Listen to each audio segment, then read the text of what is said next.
अस्सलाम वालेकुम गाइस, ये देखें मेरा बीफ पुलाव बन के रेडी हो गया है। ये देखें माशाल्लाह से इसकी लुक देखें, ये कितना अच्छे से बना है। ये यखनी वाला बीफ पुलाव है जो मैं थोड़ी देर पहले आपको जिसकी रेसिपी दे रही थी। तो ये देखें ये बन के अब रेडी हो गया। देखिए माशाल्लाह इसकी लुक कितनी अच्छी आई है और हर दाना दाना चावलों का अलग है। साथ में मैंने सलाद बनाया है, ये देखिए माशाल्लाह से।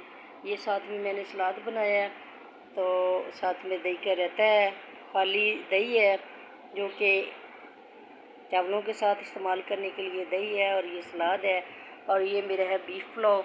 तो उम्मीद है आपको मेरी ये रेसिपी पसंद आई होगी। तो गाइस मुझे लाइक करें, शेयर करें, कमेंट्स करें, सब्सक्राइब करें, बेल आइकन को दबाना मत भूलिएगा। ये बीफ पुलाव की रेसिपी ऐसे मैंने पहले भी आपसे शेयर की है। ये ऐसे है कि मैंने सबसे पहले बीफ को अच्छी तरह साफ़ किया है, धोया है।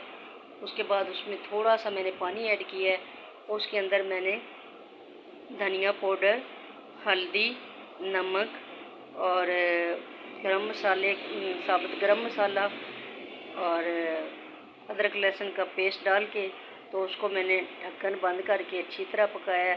जैसे ही वो गल गया उसके अंदर पानी मैंने इतना ऐड किया जितना कि चावल के नाप से, अगर एक गिलास चावल है तो इसके अंदर 2.5 गिलास पानी यूज़ होगा, क्योंकि ये चावल पुराने हैं। तो इसलिए मैंने इसको अच्छी तरीके से नाप के धो के तो मैंने बनाया है, और उसके साथ मैंने पानी ऐड कर दिया है। वही पानी पकता रहा है। जैसे ही वो पानी पक गया उसको मैंने अलग किया है। पानी अलग करने के बाद इस गोश्त को मैंने अच्छी तरह से फ्राई किया है, भूना है, मसाला भूना है। फिर वही पानी यखनी वाला इसमें डाल के लगा के तो इसमें मैंने चावल डाल दिए। अब ये देखें माशाल्लाह से ये चावल पक के तैयार हो गए हैं।